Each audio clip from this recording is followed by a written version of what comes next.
Hey everyone, and welcome to the video today. We're going to be talking about my Breach Harbinger currency strategy. I've been running basically the strategy I ran to finish off the currency farm to get my Headhunter for the league. Accomplished that, so we're going to go into some more aggressive farming techniques, but I wanted to share this one because I actually had a lot of fun doing this one. It had a lot of cool chase items, large items to chase. We're doing cemeteries, we're chasing brothers' gifts, divination cards as well. So I'm going to go over the tree real quick. It kind of goes everywhere. It looks like a bit of a mess, but everything makes sense to me. This is about like the 4th or 5th iteration of this tree for me. So this is the end game, like highest investment version of this tree. Down below, I'll put the PoE planner link to it, but I'll also put the link to some of the cheaper trees, and I'll explain kind of what the differences are. So this one, basically we're going into all the good breach stuff, which is basically all of it. You'll see we go to basically all of the breach nodes. What I want to talk about the most though is Eve of Invasion, why I don't use it. Basically the odds are just too low on this one to make it worth the 4 points. For super point starve, there's nothing on this tree that I would want to get rid of. I'd actually want another point here. I actually had to get rid of, can't even do the full circle on quant, but gotta do what you gotta do, get everything you want in. We're doing all the Harbinger stuff. All the Harbinger stuff's good. We're rolling Harbinger on every map, or we're using a Harbinger Scarab, so doing that. We're doing breaches, of course. We're doing delirium stuff. We're doing delirious maps. This is one of the changes where I would say a lower investment version of this and a cheaper investment version of this is that you would go for a Mirror of Delirium random chance instead of forcing it with delirious orbs. So the other two will have that. We're doing Beyond, of course, just adding more pack size, more quant, trying to get those big drops from div cards. Beyond pairs super well with Breach, pairs super well with Harbinger. Basically, there's big packs of mobs that have better chance of spawning more Beyond monsters. We are using the Beyond notable here, Swarming Hive, that we can get the Beyond monsters that drop div cards. We're using the Keystone for Beyond so that we don't get any bosses. And the last cool thing that we're doing, I think, is we're using the Seance to get possessed monsters. But we're not using the one Speaker of the Dead notable so that we can touch monsters. This is not a ghost busting passive tree to get quant. I simply want these in here because we are using the sextant that makes possessed monsters drop Gilded Scarabs. And I figured, well, we're here, might as well make them drop more quantity while we have a chance, right? So we're giving 30% quantity drop by possessed monsters, chance for bosses on red torment spirits, all that good stuff. So this is the tree. I'll make sure I put the link down below. And I'll put a cheaper version of this tree as well, that you don't have to buy like delirious orbs or anything for. Let's talk about the setup and sextants and scarabs I'll be using for this map. So compasses, Harbinger. If you're running Harbinger, I super recommend the Charged Compass. This basically lets the boss drop currency shards. There's extra set of currency shards. If you're doing full Harbinger or anything, I would use a sextant. Beyond, of course, this is a pretty relatively expensive one, but definitely want more Beyond. Maps belong to Chayula. We're doing breaches. Chayula breach zones are actually quite expensive now. They went down and they popped back up right away. They're like 65C at the time of recording this video. We can, if we're focused on doing Chayula breach zones, getting all the hands, we can get like a full breach zone every map. In this particular setup, we are more focused on slaying as many monsters as possible to get our delirious stuff up. So we end up getting like usually 60 to 80 splinters, depends on drops, depends on bosses, things like that. And then we're using the first 3 possessed monsters to drop an additional Gilded Scarab. Do the math on this one. This compass costs about 30C. Through 4 maps, you'll get a guaranteed 12 Gilded Scarabs. That pays off like 4x usually on average. So super good compass to have. We're also farming Scarabs with Skittering Delirium Orbs. These are pretty expensive, but they're definitely the best Delirious Orbs. You can just sell Scarabs in bulk. Definitely sell your Scarabs in bulk if you're in a strategy. Don't do this 3 times and then sell Scarabs one by one. You're wasting time. You're not going to be getting as much currency in return. Definitely sell bulk. And then Scarabs we're using Harbinger, Gilded Breach, because I want the chance to drop double splinters, or they do drop double splinters. Polished Div and Polished Reliquary. This will just keep the investment down a little bit. Obviously Gilded and both these would be better, but it's not what I had. So I'm going to throw my Scarabs in. I'm going to put my Sextants on. We're actually going to run a map quick. On.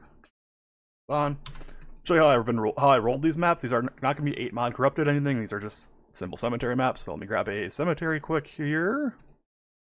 I'm running out because we actually stopped farming for these maps. Basically chisel, we alch. I check the alch real quick. Here's something I don't like. I don't love the monster elemental resistances. We're doing all elemental damage, so I'm going to try again.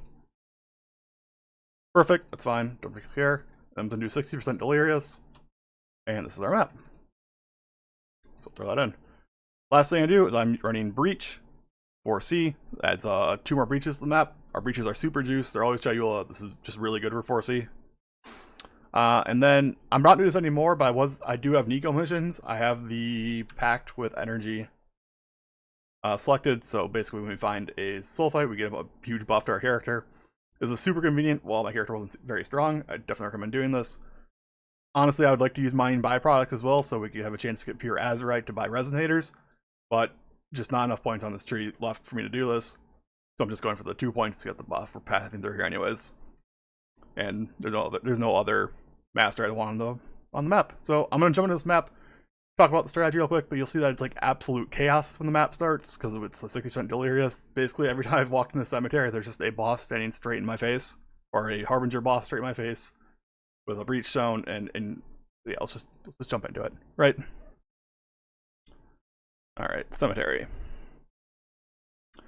Okay, before we get into this, first, the only thing really important thing I want to talk about for this type of map is that we are focused on slaying the enemies, not particularly focused on picking up splinters and anything like that. So you'll see that sometimes I will ignore clicking on the hands. Basically, I'm just going for the named hands, the ones that say Chayula's collapsed hand or Xset's collapsed hand. Those are what I'm going for. Those can spawn your bosses. They drop more splinters. Other than that, I'm just going to be killing the monsters. So let's jump into this. I farmed all these without Headhunter. I have a Hunter now, but so should be pretty simple. All right, we have our first Harbinger. Basically, you'll see just Scarabs dropping like crazy for the first like minute of this map, because we're just going through our delirium levels super quickly. Okay.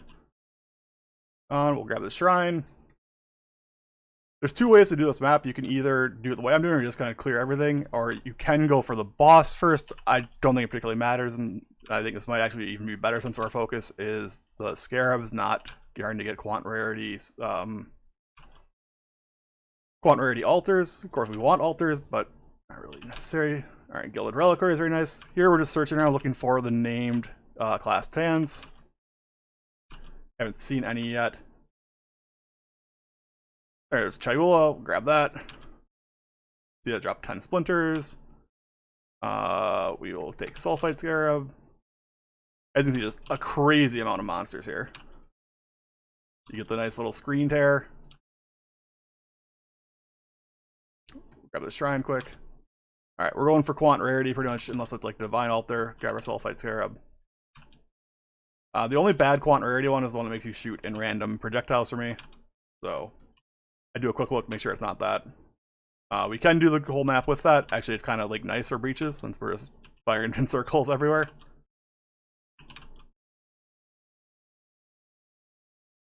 Alright, set up our second breach. This is where things get a little dangerous. You have a breach next to a Harbinger. This is a super constant as well, where the screen just absolutely tears and you have no idea what's going on. Seems to be a problem with delirium, actually. Okay, we have a boss. This is the only thing we gotta focus on in breach. If we see a boss, we do need to try to kill him. They can drop the big loot. Okay, so far so good. Since we're running Headhunter, we're running buffs. We definitely don't want to stop and pick up loot. We just want to clear the entire map. We'll come back and loot later.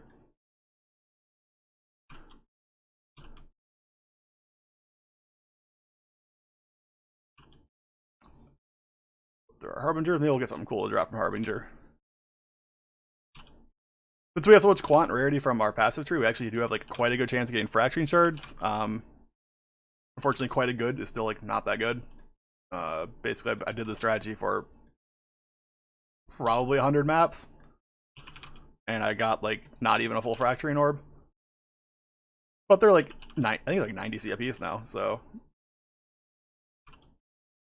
pretty good. No, yeah, 90 C a shard. Like the full orbs are like 8 divines, so very nice. All right.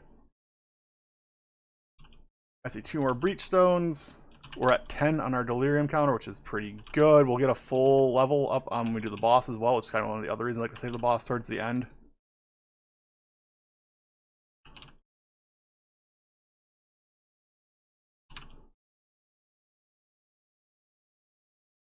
Basically at the end of this, I'm going to go back and collect all the loot. I don't want to waste everybody's time in collecting loot, so I'll go back and count up all the scarabs. But if you've been watching, you'll see that there's just like stacks of scarabs everywhere. I'll make sure to disclude all the rusted sulfite. Those were from an altar. We hit the other breach while I was going through the last breach. So if you hit a breach stone while you are in a breach, it waits for the other one to finish, but then it starts immediately. All right, X shot, no boss. All right, I try to grab the little ones if it's closing and I'm on my way back, and now we'll do the boss. Boss has the Harbinger, of course, because we're using the sextant.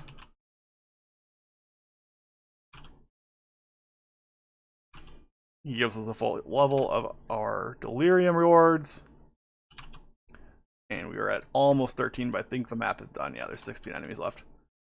So that's the whole map. I don't know how long it took. It felt like 5-ish minutes. Oh, we have a delirious boss. We didn't finish. Alright. Still not enough for our 13th. So I will collect the loot on this and let you know where we're at. Basically, that's the map. So I'll be right back in a minute. Alright, we are back with the results.